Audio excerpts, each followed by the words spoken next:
alumni team as we take on this role with big dreams and a shared vision. The EcoLink alumni team will soon be present on social media and we look forward to your support. We aim to expand our activities in multiple meaningful ways, and your guidance and encouragement will be invaluable to us. With immense respect, with immense respect, I'm honored to welcome and invite Dr. Thirumagal ma'am to deliver the welcome note and formally declare the webinar open. Over to you, ma'am.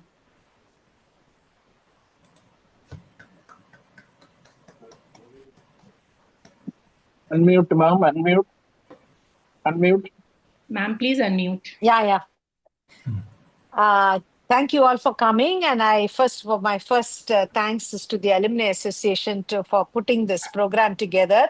Shalini, we didn't come here to make you feel better. Actually, I'm personally looking forward to Mr. John Smith and Mr. Raman talking about the A first and second and the third step. Any basic any addiction counselor worth her salt would recognize the need for clients to do 1, 2, and 3 before the client exits the treatment center. And I particularly look forward to Mr. John and Mr. Raman sharing their experiences with us. I'm intrigued because Mr. John Smith has a measured, very thought out, specific way of putting across his thoughts. And I look forward to his insight based on his years of experience and personal recovery experience. And on the other hand, I know Mr. Raman comes across with a lot of flamboyance and color and a booming voice. So I am curious to see how both these interesting speakers are going to work on this very beautiful, very interesting topic. I thank every one of you here. I can see some familiar faces. I can see Parichit. I saw Kunal somewhere, and I can see Nima, Mala, many of you. Some of Georgish. Some of you are looking different than what I remember seeing you. I can see Devika. I saw Dr. Nasri, Margaret. Thank you all for coming. I look forward to this beautiful experience. Thank you all for coming, and I'm looking forward to having a great time. Thank you, Shalini. Thank you so much, ma'am. You are very kind and your words are always filled with wisdom and encouragement. May I request Devika to introduce and invite Mr. John Smith. Over to you, Devika. Yeah, thank you, Shalini. I take privilege to introduce Mr. John A. Smith. He's the president of EcoLink Alumni Association. John A. Smith is an experienced counselor, former teacher, and a lecturer with a strong foundation in personal development, mental health, and substance use disorder recovery. His journey in counseling began in 2004, driven by a deep passion for helping individuals transform their lives. He founded TTK Life and Recovery Strategies, delivering public talks, workshops, and media interactions focused on recovery and well being. From 2012 to 2025, he served at multiple treatment facilities and correctional services, providing group therapy, lectures, and one on one counseling. John also worked internationally as a senior counselor and clinical lead at treatment centers in Thailand, offering online counseling and training programs. Over to you, John. We would look forward to hear from you. Thank you, Devika. Thank you, everybody. No pressure having Dr. Thiru and Dr. Thomas in the audience, two of my biggest mentors and inspirations. I've learned so much from you and really appreciate to be able to be part of this whole process. As the promotion has indicated, we're going to look at 12-step facilitation. And just a couple of words about 12 steps in general. It is quite well known as a mutual support group program, but I'm not sure that many people are aware that it's also been used as an evidence-based therapeutic module. And so what we're going to look at tonight is not so much the 12-step program as a support group or a mutual aid group, but from a therapeutic perspective that is really, really powerful tool to use in therapy. Just a couple of things before we start. I still come across significant resistance to the 12-step program in general. And without fail, I can go as far as saying without fail, when I ask what the resistance is, what is quoted is not really what the 12-step program teaches, or there's a misunderstanding. So apart from explaining, giving a bit of background about the therapeutic process of 12-step facilitation therapy, I'm also hoping to clear up some misunderstandings maybe, and I'm sure that some of you may recognize some of the objections that have been sort of brought up against the 12-step program, so to speak. So Roshan, if you can look at the first slide. So what is 12-step facilitation therapy in this particular context? I'm going to be reading through some of the introduction slides because it's pretty straightforward. And then I'll give a little bit of a extra input when it comes to the actual steps. So first of all, it is a structured manual guided therapy. It is evidence-based, meaning it has been researched. It contains principles that are very, very effective for recovery.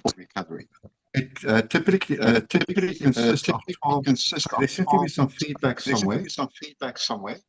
I'm not sure if it's on my side. Ronnie or Roshan? Is this all of a sudden there's feedback? Can anybody else also hear the feedback? Yes, Yeah. there is an echo. Okay, there it sounds like it's gone now. Thank you very much. It consists of 12 to 15 weekly sessions, and each group of sessions cover a specific topic which we'll look at. And it's designed to prepare and guide clients into the 12-step program. And as I indicated in the beginning, there seems to be a lot of misconceptions and misperceptions of what the 12-step program is.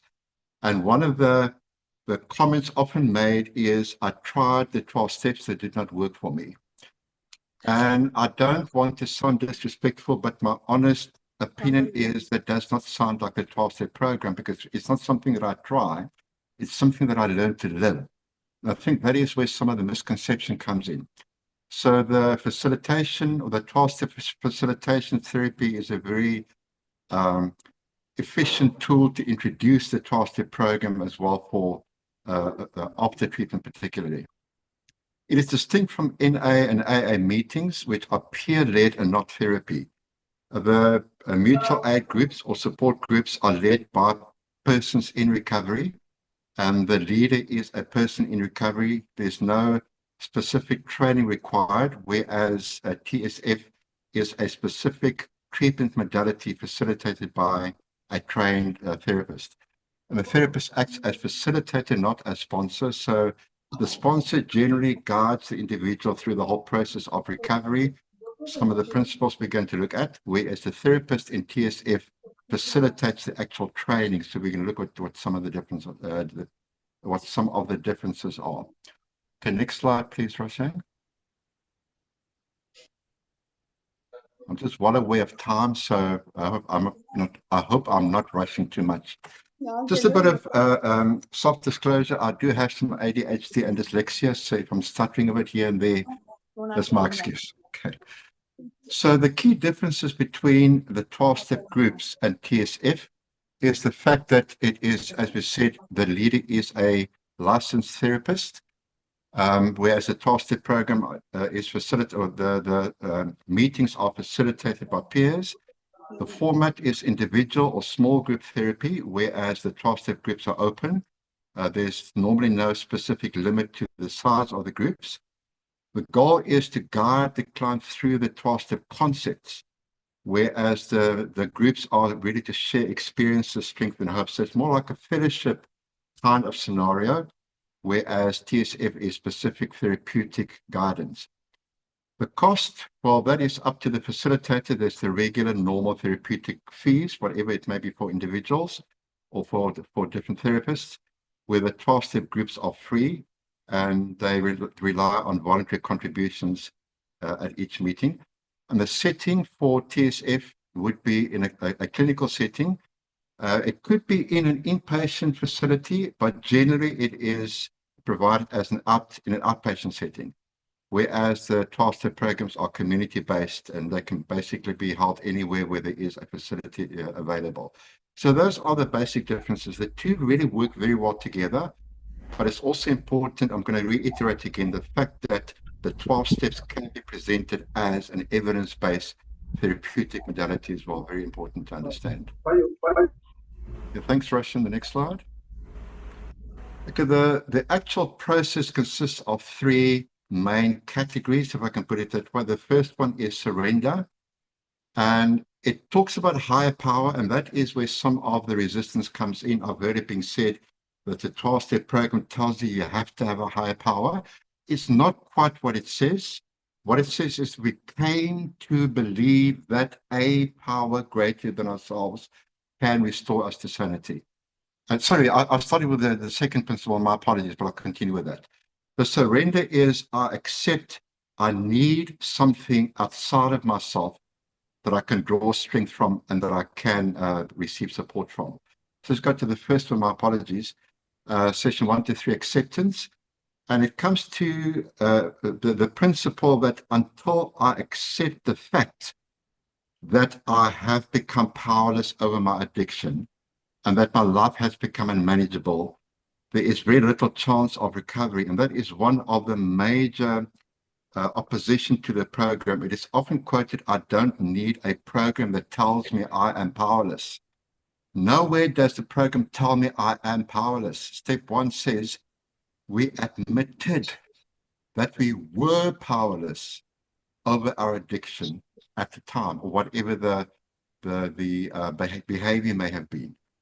And personally, for me as a person in recovery, if I was not powerless over my addiction and my life had not become unmanageable, I wouldn't have needed intervention.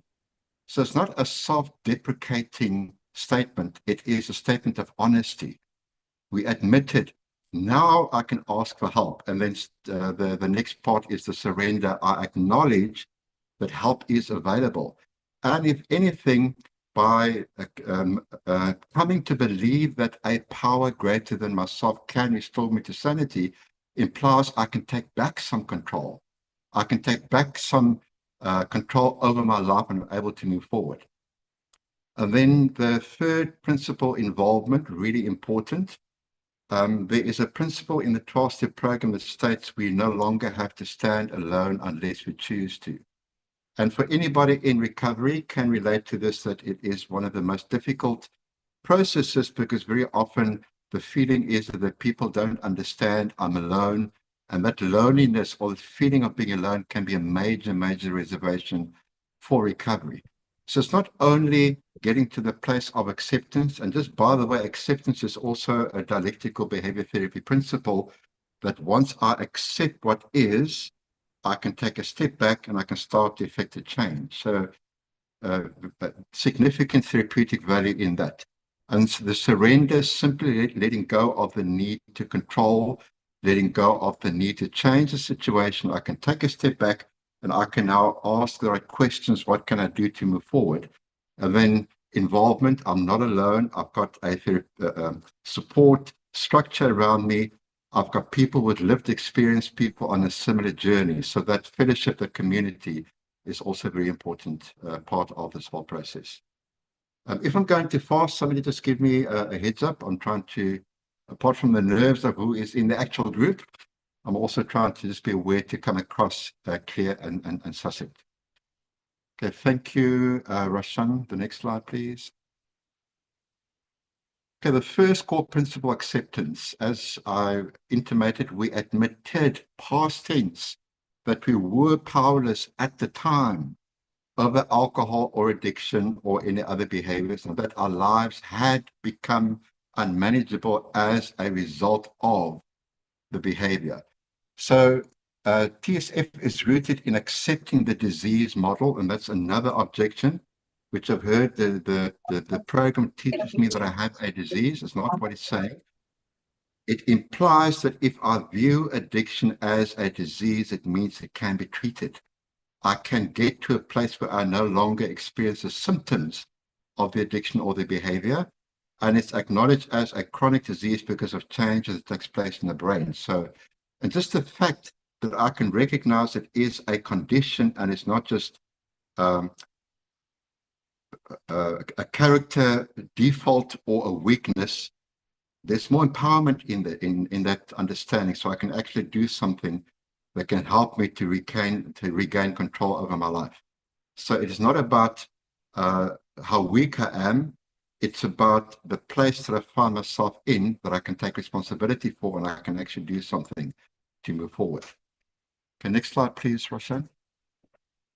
The second principle being surrender, and part of surrender, I intimated, it is just getting to the place where I no longer resist, fight, but I also ask for help. And this is where the higher power comes in again. I spoke a bit about that. A higher power meaning anything outside of myself, beyond myself. Again, as a person in recovery, I discovered that I couldn't do it on my own. I couldn't rely on my own wisdom.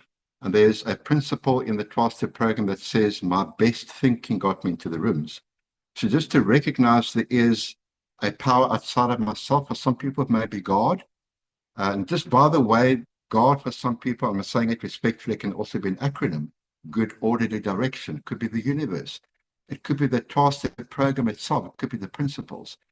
The recommendation that is not an individual, because individuals are fallible, but a group context where there is a combined energy can be very beneficial. The other objection is that it is a religion. Yes, the program started off based on religious principles, but NA in particular makes it very clear this is a spiritual program, not a religious program.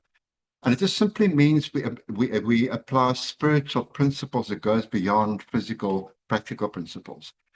And that helps me to understand, we can also refer to them as mental principles for that matter. Just basic principles implying if I do something a certain way, there will be a certain result. So the 12-step program in itself and also the 12-step facilitation process helps me to recognize these principles, understand what they mean, and I can actually implement them in my life. Thanks, Ross. On the next slide. I think we're doing okay for time at this stage. Another 5 minutes. The third core principle, the involvement, and there are different areas of involvement. The first obviously implies attending meetings.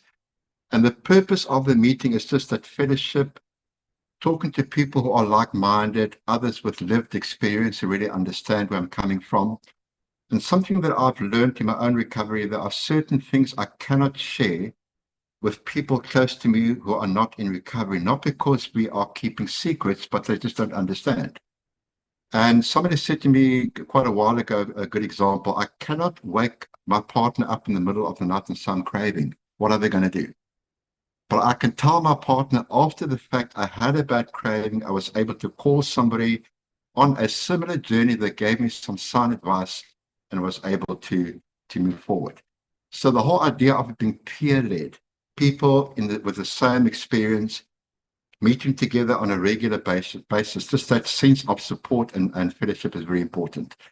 Literature, really, really well-researched literature as well that explains a lot of the principles. The big book being the original from the AA program, but also for the NA program and some of the others, there's some really amazing literature available that explains how these principles work from an evidence-based perspective. So I really encourage anybody interested in this to, most of the literature is freely available from the internet, and to just read it for the sake of acquiring more information and understanding. Do service. There's a saying in the 12-step program, service keeps us clean. And the idea is that it just provides us with a sense of purpose, a sense of meaning, adding value, and that is important for anybody. It can be as simple as doing service in a meeting, making coffee, greeting newcomers. It could go outside of that as well. And again, just that sense of meaning and purpose. The clever people refer to it as teleology, that there is something I can look forward to, I can move towards, I can make a contribution. Then a sponsor, which is somebody that is available to guide me, to walk with me, somebody who is available most of the time, and also with lived experience, and particularly somebody who's had some significant clean time themselves, that worked through the program. So as we can see, it is a well-rounded program with lots of different areas of involvement, support, learning, and also being able to add value to my own life. And then also this generally that sense of support, really, really important. Okay, Roshan, the next slide, please.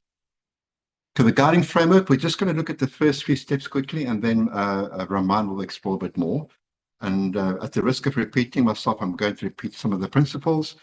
The admission of powerlessness, not that I am a powerless person, but I became powerless over the behavior, being able to accept it. And step 2, came to believe in a power greater than ourselves.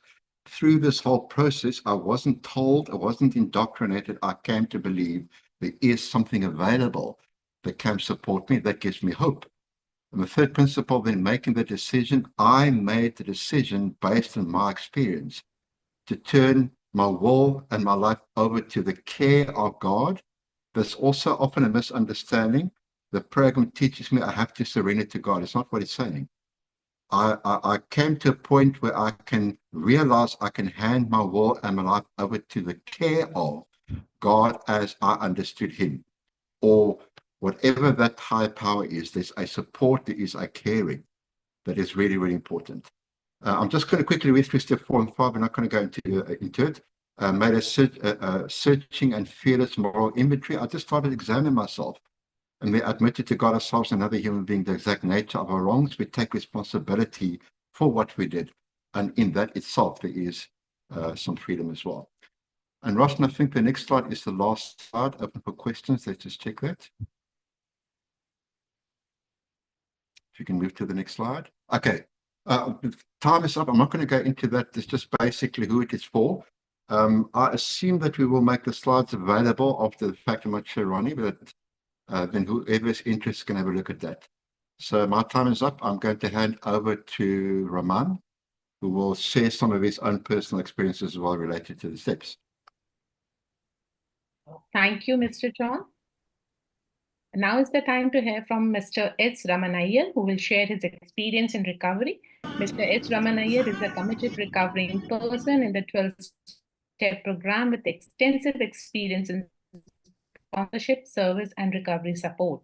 He blends his lived experience with strong therapeutic training, holding master's degree in psychotherapy and counseling psychology, along with specialized certification in addiction and recovery work from leading institutions in India and abroad. I do not want to break the link. I will invite Raman sir to take over and present. Over to you, Raman sir.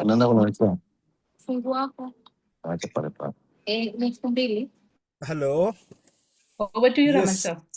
Yeah. Thank you. Just okay. Maybe you can. This slide. Yeah. Thank you very much. Thank you. I like to personalize this as much as possible because John has given such a good presentation. Thank you very much, John, and of course, thank you, Dr. Skaria, and special welcome to Dr. Thiru. And every day I hear her voice when I'm doing some counseling or some work with addicts and alcoholics. Yeah, and I'm trying to apply the theory of our UTC. I can hear her voice almost every day in some context. She's a fantastic teacher, and I'm so glad she's here today. And of course, thank you, team Shalini, Devika, Ronnie, and Roshan and of course, Ayesha for putting all this together.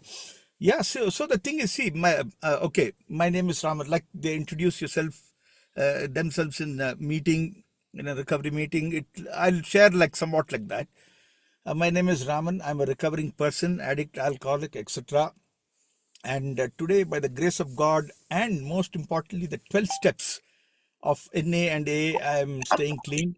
And I'd like to share on this 1, 2, and 3 because John has given us such a fantastic theory, and most importantly, it is said to be an evidence-based program. The program is successful based on evidence, and I am one of the evidence. So I'm going to bear witness to the efficacy of this program because,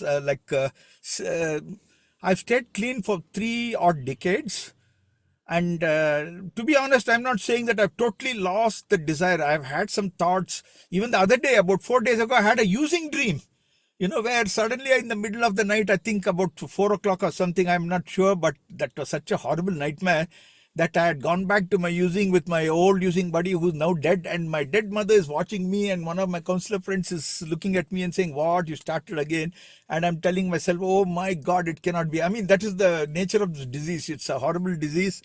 It doesn't allow its victims to get away, and most importantly, it is an incurable disease. But I'm so grateful that we can treat it with the 12 steps of recovery, whether it's NA or AA. And my recovery journey actually began in '87. I joined a recovery community. It was a kind of a treatment center, but things were not so formal in those days. And this person had taken up his uncle's movie theater, and there was about 30-40 addicts and alcoholics living there, and they welcomed me into their community. And before this, I had quite a few encounters with hospital, psychiatrists, etc., family wishing me, them praying over me, etc., etc. The usual story. My story is not really very different from other alcoholics and addicts who have reached that bottom. It's only different times, perhaps different places with different people and perhaps different drugs. And what happened was, when I joined that center, the first thing they told me is, yes, we know your history because we've also had similar things, so many hospitalizations, staying clean for some time, then relapsing and wondering why it's happening, why can't I stop on my own? And that is when the first step was, given to me. We admitted that we were powerless over addiction, and powerlessness simply meant that no matter how strong my desire to stop after a few, or to just control my using, it is not possible, because I suffer from this disease which has a physical allergy and a mental obsession, which means when I use drugs in one form or another, my addiction is released all over again, and I have no control over my life, over my addiction, my life. And I've also seen that each time I stayed clean and then relapsed, this relapse was worse than the last time. Using got bad, and finally I lost all my dreams, this thing. And one day I remember I just shouted out, one day, and begged one higher power and said, if you are really there, show me a way. And lo and behold, this message came, and I was able to join this recovery community. And the first thing, those counselors, luckily for me, by the grace of God, I would only say, that they also were 12 steppers. Not only they were counseling, they were very good in counseling, especially one guy, Carl. I remember him with a lot of fondness, because he is the first person in my life at that time of my life whom I felt I could trust, and whom I felt could understand me, because previously I was always feeling judged, put down, humiliated, etc., etc. My self-esteem was very low. But this time I found this guy to be so understanding. Sometimes I used to be thinking, can he actually read my thoughts? That was the kind of connection we had. They call it empathy, right?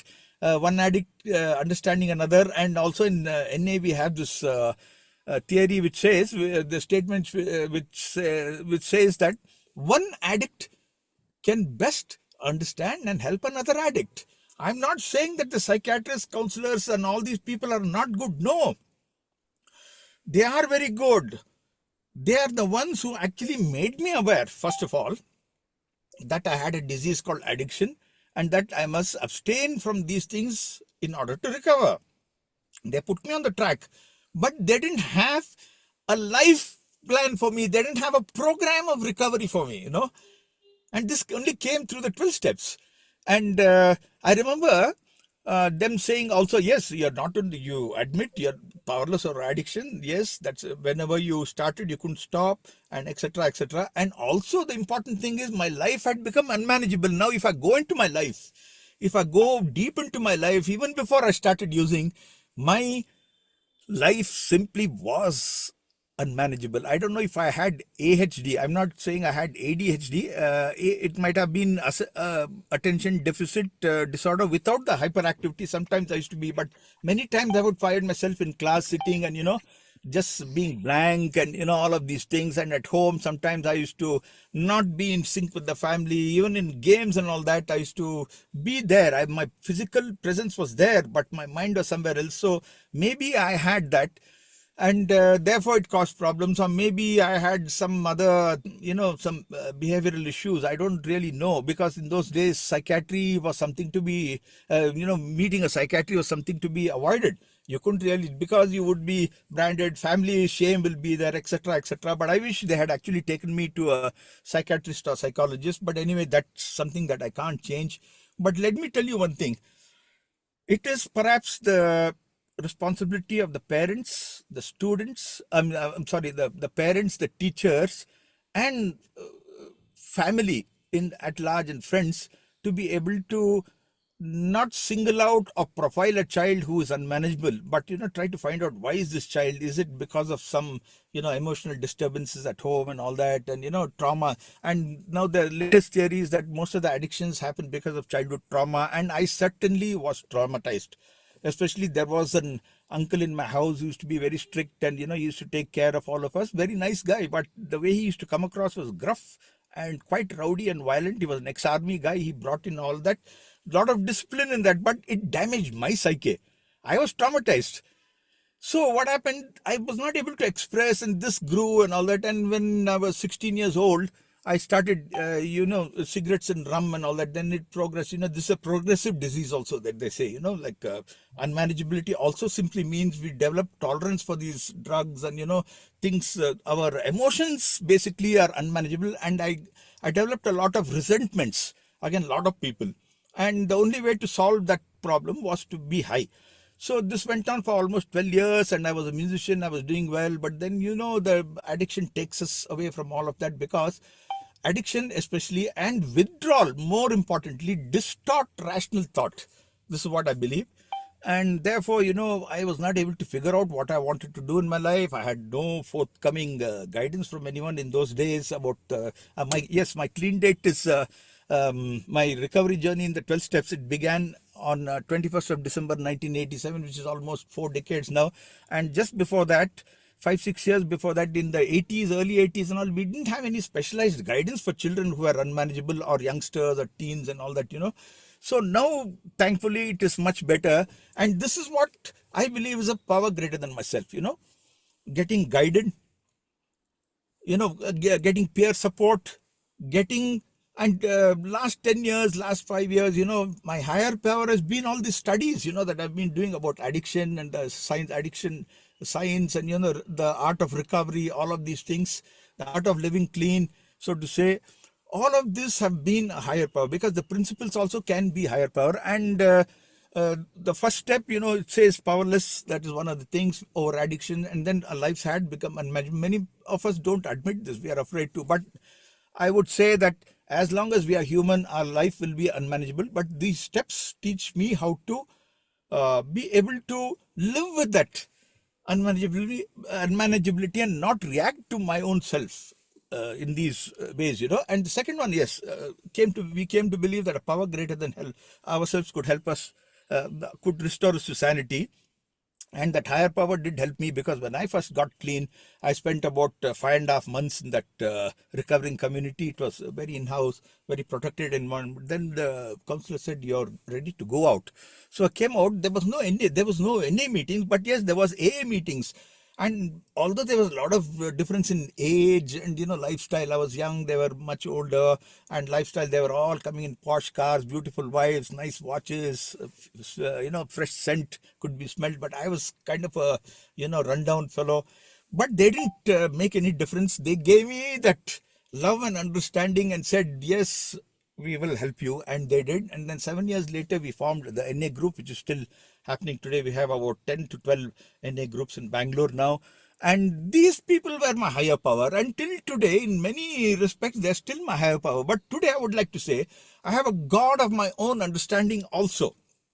Because like John was saying, see, you are there in the middle of the night, like that night in the using dream, when I had that, I can't just call out someone and say, "Hey man, I had a using dream," and they're going to say, "Okay, go back to meeting," this, that. But I was able to do something. I was able to bank on the God of my understanding. Today, the God of my understanding is that force that keeps me clean and serene. And I just told that God, if you want to grant me even one wish, one boon, so to say, then my prayer to you is, please keep me clean and serene till my last breath. I never want to ever use again. And that is why in NA we say, and in AA also, it's a just for today program. Especially in the third step, when we come, we surrender our defects, our, the obsession to use. It is not that it's just going to go away. Addicts can, it's just like any other disease, there might be a relapse, there might be a lapse. But thank God in my recovery in the 12 steps, I have not relapsed, because I relapsed enough before that. So I was willing to, surrender totally. And the third step of NA says very clearly, we made a decision to turn our will and our lives over to the care of God as we understood Him.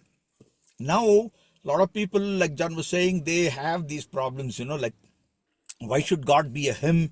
Why should God not just be a God? Why do you want to give it a gender? This and that. That is for everybody to figure, because in NA, there's a lot of autonomy for us to think out what works. The important thing is that that power must be loving, it must be greater than ourselves, and it must help us stay clean. And that is why this just for today concept is so important, because there is this just for today is in Narcotics Anonymous. The first one says, just for today, my thoughts will be on my recovery, living and enjoying life without the use of drugs. Now, why we say just for today and in A say the one day at a time? It is simply because if I think too much about tomorrow, my old anxieties might come back. If I think too much about the future, I might be afraid of that future and lose focus in the present. And how many times we've heard this great gurus, yogis, and philosophers say, stay in the moment, stay in the moment, stay in the moment. This is so important, especially in times of crisis. And we also tell ourselves, you must also be careful when you're feeling good. Also, you must not forget that the gifts of the program come because we are willing to give back what we receive. Therefore, in that way, I would say that service also is a power greater than myself. I've been doing a lot of service in NA right from the second year. I was the treasurer of the AA group, this. Then I became the IGR. Then in NA, I became the RCM. I've served 22 times as the RCM of Bangalore. I've served as a RD alternate of this country as an interim, and so on and so forth. And why do I do that? It's a pro bono. There's no financial benefit in it. In fact, there's a lot of time to be invested. It simply makes me feel good to give back of my time like it was given to me, and to see some people recover because we carried the message to them. That is the ultimate gratification. It's a bigger high than taking drugs. And certainly today, although I have a choice, like in NA we saw that we have a choice today, and today my choice is to stay clean and serene and be a useful and responsible and productive member of society. So yeah, I mean, I would like to ask the moderators, is my time up? Is my 15 minutes up, or how is it? Do I have another minute or two? You can still take 2 to 3 minutes, sir. Okay, yeah. I will now. What I want to say is, what is my concept of recovery? I'm not saying definition, because definition would mean a black and white thing. No, my concept, my theoretical framework for recovery is, first of all, physical health. Any addict who comes into the 12 steps, we tell them, get yourself, physically okay. Stop using. First thing we tell them, stop using. Keep coming back to meetings, and find a sponsor, which is a very important central concept of the 12-step program, is the concept of sponsor and recovering friends. Get that. Read literature. Pray to the God of your understanding or whatever. But just give some time for your self-care. Okay, we do all this. This is the first thing in recovery, is physical health. Then we go on to the mental health.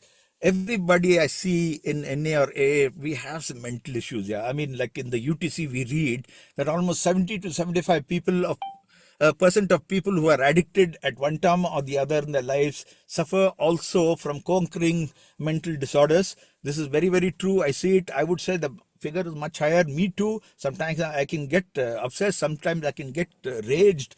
Sometimes I can get this ADHD thing. I don't know. Maybe there's some residues in my brain. I don't know. But that is also a possibility, that sometimes I just lose focus. I don't know what I'm doing, etc., etc. But thankfully, those are not very common occurrences. They're very rare. And mental health in recovery is the physical and mental health are the first stages of recovery. Second thing is, according to me, I must start living a self-determined life, which means not self-built life, not doing as I please all of the time and, getting into problems and creating havoc for others. No, it's not that. It's just that I take in all the information. I do all the things that I need to do in order to be a good person, a recovering addict, and, a person who's acceptable in society. I do all that. But finally, I must take their responsibility for my decisions, and for that I need to live a self-determined life.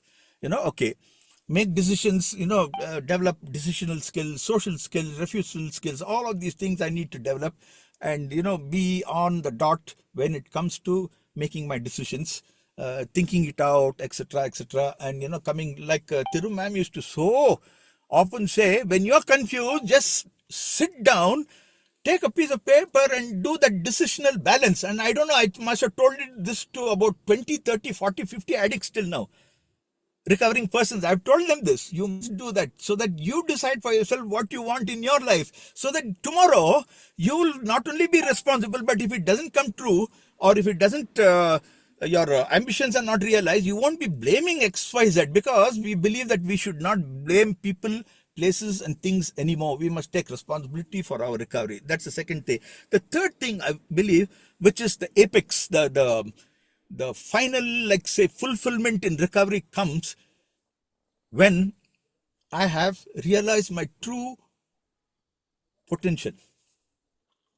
So that is, I think, the aim of every recovering addict, recovering person should be to achieve that, true full potential. I'm a musician also, I'm a counselor, I'm a father, I'm a sportsman, etc. 5-6 years in my life, I would like to always do my best, and whatever talents and potentials I have, I would like to realize that to its entirety. This is what I believe. And today I would also like to say that I am so grateful to my mother and father, who were a very good family to me. I'm glad that I was able to make amends. But of course, amends come in the 8th and 9th steps. But I would like to say that the 1, 2, and 3 steps of the 12-step program can be condensed into a very simple prayer called, God grant me the serenity to accept the things I cannot change. I cannot change that I'm powerless of addiction and that my life can become unmanaged. 2, courage to change the things I can, believe in a higher power, believe in something greater than myself and greater than addiction, a loving power. And 3, the wisdom to know the difference, that I am not in charge. There are so many people willing to help, and I should also be willing to help. And this is a reciprocal thing. And yes, I hope I was able to give good enough evidence about the efficacy of the 12 steps program, especially of the 1, 2, 3 foundation steps. I'm grateful to all of you for being here. God bless all of you. Thank you. Thank you so much, Raman sir. Your journey has provided a deep insight. It was so meaningful and relevant. Your experience will help many of us. I'm definitely taking home your statement, stay in the moment. I hope each one of us has enjoyed every bit of the seminar today and is ready with the questions for our resource persons. I request you all to drop your questions in the chat box. Devika is our program coordinator for EcoLink alumni team, and she will be taking up all the question and answers and will coordinate it further. Over to you, Devika. Yeah, thank you, Shalini. Hi all, I have few questions. First question, Vasanta Kumari from South Africa. She's asking, she is immense grateful for this venture about the 12-step facilitation webinar. So she wants to invite today's speakers to share on her support group. So I'll take this to the Alumni Association for, and she also wanted to get added in our WhatsApp group. So Shalini, we'll have a discussion after that. I have taken Vasanta Kumari's number. Thank you, Vasant Kumari, for showing interest. The next question is from Vetu Amanse. I'll read her question. For me, personality is that my problems. Oh, this is something statement she made, not the question. Okay. Mohammad Nasri. Sir, nice to meet you here in webinar. So he wants to clarify, if a person in recovery regularly attends AA meetings, do they still need to do the follow-up of 12-step program? So Raman sir, can you take up this question?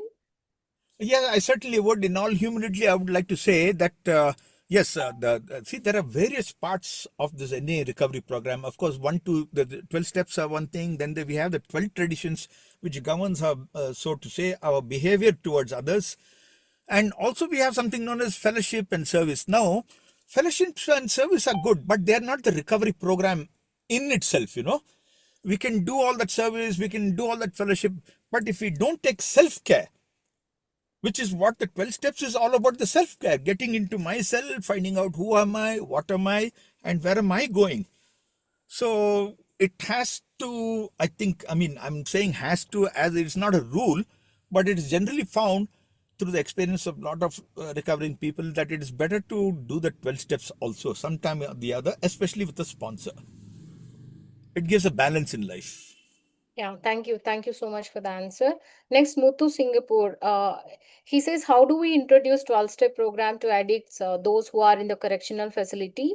As he works with them in Singapore, there is a lot of pushback because they want to forget about their past, and this 12-step program reminds them about the life. So there is Tejas who has given the NA workshop details, and he was talking about H&I program. And Tiru ma'am has put in the thread, in your experience, how can we help our clients in treatment work through step 1, 2, and 3? So I want either John or Raman sir to take up this question and answer.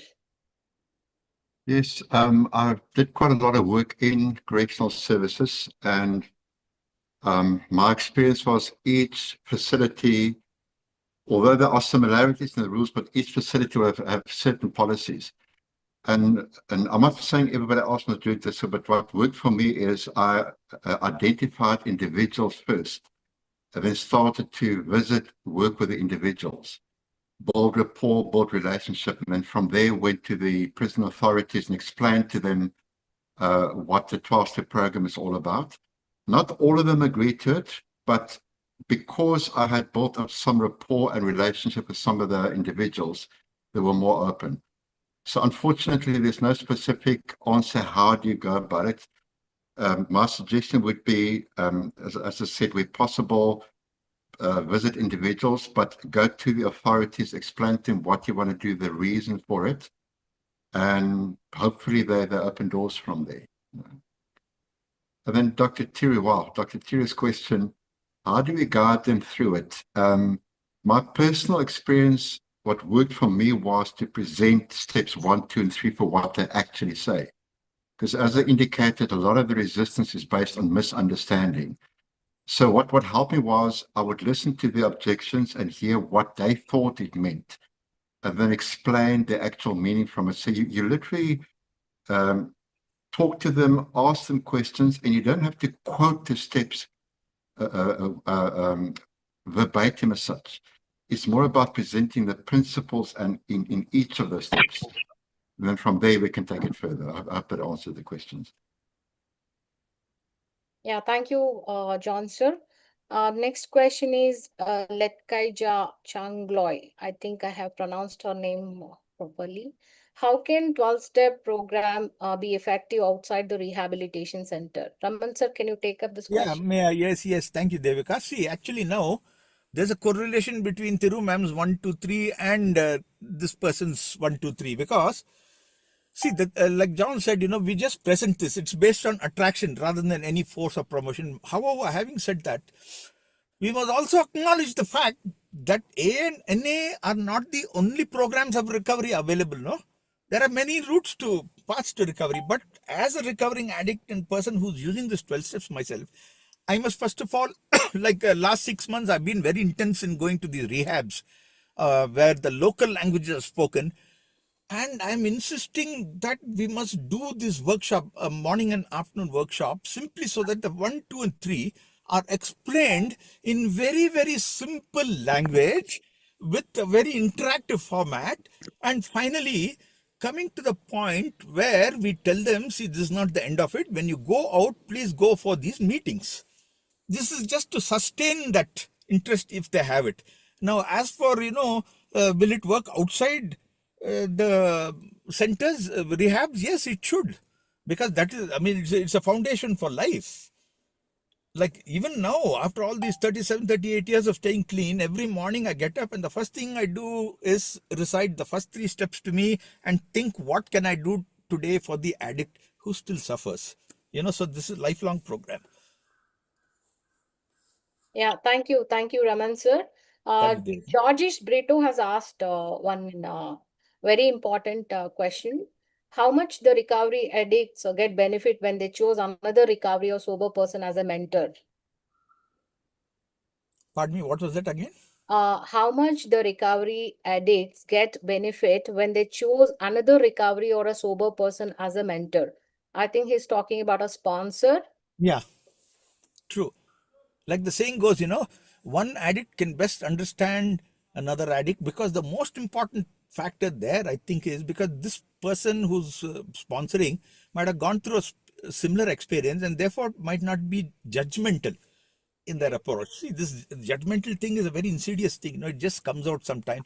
That's one thing. Second thing is that uh, the empathy level might be higher. I'm not saying counselors, psychiatrists, or people in treatment professionals don't have that. They do, but there are some addicts and alcoholics who are so traumatized that they need that very, very deep connection in order to open up. And unless they open up, recovery might not be possible for them, because they're going to suffer all that same PTSD, that traumatic memories and this and that, and they're not going to feel comfortable with themselves. This is my experience. Thank you. Yeah, probably Georgish also wanted to ask what should be the sobriety period of. I'm talking on behalf of Georgish. Yeah. Probably who is the sponsor, whom they can be eligible, because being in this field for 25 years, there is a lot of confusion. Just like a person who just finished the treatment program or 12-step program, can he become a sponsor, or do we need to have some kind of a stability? Just one sentence answer, sir. Yes, just one sentence I'll give you. In the NL literature, it very clearly says that the sponsor is a guide through the 12 steps of Narcotics Anonymous. Same thing applies in AA also. So unless that person has not done the 12 steps, he won't. If he has not done the 12 steps of Narcotics Anonymous AA, he is not qualified to actually sponsor. He can be a very good friend and a support, but sponsorship is something where this person guides that newcomer or newer member through the 12 steps of Narcotics Anonymous and Alcoholics Anonymous. Okay, If I can thank you. add to that, they also have to Yes. have their own sponsor as well. Yes, of course. Okay. I will also add to that, maybe they need to have a stabilization period. I'm talking from my perspective. Yes, true. Yeah. Yeah. Okay, Thambi, he's asking, is the program of action different from alcoholics and drug addicts? I think this is another common thing which we see working in a rehabilitation centers. John, sir, can you take up this question? Now, to make sure I understand correctly, it's asking if there's a difference between alcohol use and substance use. Yes. What we refer to as the cultures may be different. The availability, the opportunities to use alcohol generally is considered more of a social activity, whereas substances, particularly so-called street drugs, there's a whole different culture. But at the end of the day, and I'm going to make a general statement, addiction is addiction in that it changes the brain, it changes the personality, and addiction is less becoming addicted to the actual substance. It's more becoming addicted to the feelings created by the substance. And there's also the principle that addiction starts off as needs-based behavior and then turns into survival-based behavior. So although there are similarities, there are certain differences as well, the reasons why the person started the particular, what is referred to as the drug of choice, what is the actual need that was met by the particular substance.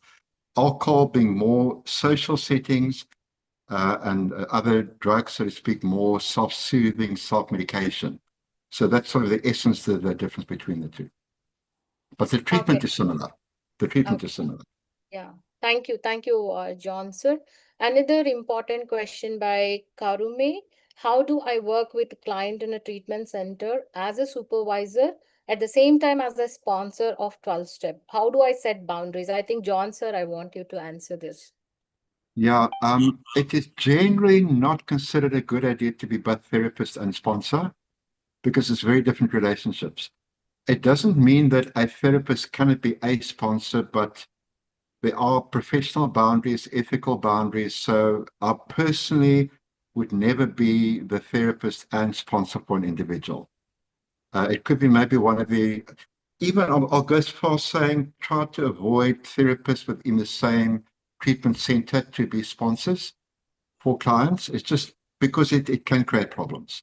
However, as I said, a therapist can be a sponsor, but preferably to somebody who's not a client, current or former client for that matter. Okay. Thank you so much, John, sir.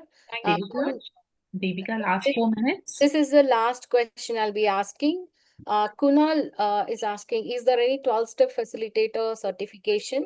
Is it necessary for a AA or NA member working in treatment facilities for having this certification? That I would like to answer. See, there are many staff in these centers, Devika. See, there are many, staff in rehabs and treatment centers who are also members of A and NA. So they might have a natural understanding of the first three steps, but this 12-step facilitation, training and certification, I think is very necessary for those who are not addicts or alcoholics or recovering persons, so to say, So it might be well worth their time to actually do that course, like was, demonstrated there by John and, all the 12 steps of Narcotics Anonymous and Alcoholics Anonymous. And just one point I want to say, in NA we say, when we use drugs in one form or another, whatever that is, we release our addiction all over again. So there's no real difference in Narcotics Anonymous. That's why we say we are powerless over addiction. But in A, they say we are powerless over alcohol. The focus is on one drug. But we in NA talk about the specific disease of addiction, which can, the agent of that addiction can be in any form, any drug at all. Yes. Yeah, thank you so much, Raman sir. Now we are end of the session. We just have 1 minute. I request everyone to use the feedback form. Your feedback means a lot to us. It helps us to understand what worked well and what we can improve for further sessions. I think you have given a few suggestions already, which Shalini has replied to it. And it will just take 1 minute for you. The feedback form is posted in chat box. You can ask questions to the specific speakers or the general questions you can ask for both the speakers. And anything we will be connecting through your email ID. We'll respond to you. Thank you so much. Over to Shalini. Thank you, Devika. Your skills of taking up the question is awesome. You truly do justice to this job. And finally, I request Aisha, treasurer of EcoLink alumni team, to deliver the vote of thanks. Over to you, Aisha. Thank you, Shalini. Thank you. Wow, what a presentation. So much interest. Really, I want to start off by thanking all of the participants for being here today. It's a first of many that we're planning, and I must say the outcome has been overwhelming. From the number of you who have attended, as well as from the questions that are being asked. So thank you so much, all of you, every one of you, for attending today. Without you, this webinar would not have been possible. I also want to thank our two most resourceful persons, Mr. John Smith, who's been a colleague and friend of mine from South Africa for many years. And I'm just so in awe of how the universe made us meet again today on a forum like this. So thank you so much, John. Brother Raman, thank you so much for your input. And of course, as everybody else mentioned before, our esteemed teacher, Ma'am Tiru, Sir Francis, Dr. Thomas, thank you so much for being the backbone of all of us. And as I said, all our participants, the EcoLink team, a special mention also to our engineer or our technical person, Ronnie, for always being there. He goes that extra mile to really do the final small, minute things that one would overlook. He's willing to redo it again and again. Thank you so much, all the EcoLink alumni team members. All of you have played such an important role. Thank you also to Roshan for being there, filling in the gap. I want to say to all of you, it seems to me that this webinar has been of great benefit. If you feel you've benefited from it and you'd like to make a contribution, please do so. It's only through your contributions that we are able to continue doing this work, which is invaluable. There's no price one can attach to getting back your life. We're giving people an opportunity to take back what they have lost, which is their lives. So thank you so much. If you are able to, any small amount would be greatly appreciated. And the information is on the screen here. If any one of you would like to make any donations, it would be highly appreciated.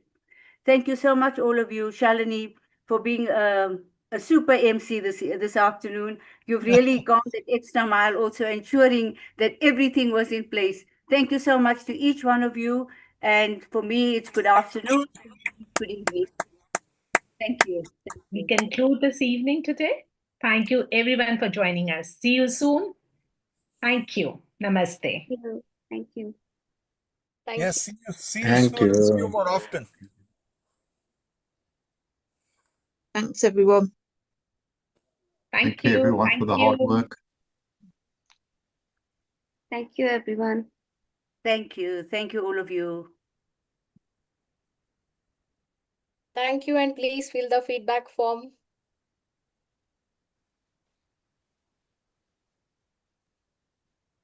Shalini, I think we secured our positions. Yes, Thomas. Thomas, we need a formal letter now. Yeah. I think Shalini and Raman sir has been the most vocal on the group. Raman sir making quite clear that we understand what his role and what his position is. And of course, Shalini keeping a tab on all of us. Thank you so much. Those reminders are good. Thank you. Together we work. Thank you. Thank you. Thank you. Thank you, Aisha. Great job. Great job. Thank you. Thank you. And Asha, it's so Good night, nice to everyone. be on this with you. It's amazing. 15 years? If not more, John. More, I remember more. attending all your talks. Wherever you were More. giving a But talk, you sent me the 20 years. information. But And 20 you years, yeah. also came and Wow. did lots of presentations at my group. Amazing. Wow, man. Yeah, I've got Francis some sir is people from my also group here. on. I don't know if they recognize you. Francis sir is also here. Thank you, Francis sir, for joining us. Thank Thank you. you Thank so you, much. Francis. Yeah. Sir. Thank you. Shalini, who is connecting Vasanta Kumari from our association? Would you like to coordinate, Devika? I don't have her number. I have shared the number. Sir, Thomas, sir? So you may share it with me and I'll coordinate. No, she didn't share the number. I shared her my number so that, you know. Okay, so she'll get back to you probably. She'll get back to you. Probably. Yeah. She would like to invite today's speakers. Yes. And that's so nice for all of us. Yeah. Very well presented, John, sir. Simple, crisp, and clear. Thank you. Yes. So, I had so I was many aware of questions going too actually. fast, so I hope it wasn't too fast. no, it was not fast. It was absolutely apt. Thank you. Ronnie, we can end the meeting. I think we are done for the day. We can end the meeting. Thank you. Bye. See you all soon. Thank Okay, Thank you, Bye. thank everybody. you guys. Amazing job. Karume, Thank Thank you. I you, think Ronnie your and question Roshan. is Thank you so answered. much. Somebody you. wants to Bye. connect somebody from Muthu, Singapore. He raised the hand. We couldn't take the question. Karume, I think your question is answered, or you can connect with John says he's still online. Any extra questions can be added in feedback form, Yeah. Q&A form. Okay. Okay, Roshan, you can close the meeting. Yes. Thank you. Bye, Thank you. everyone.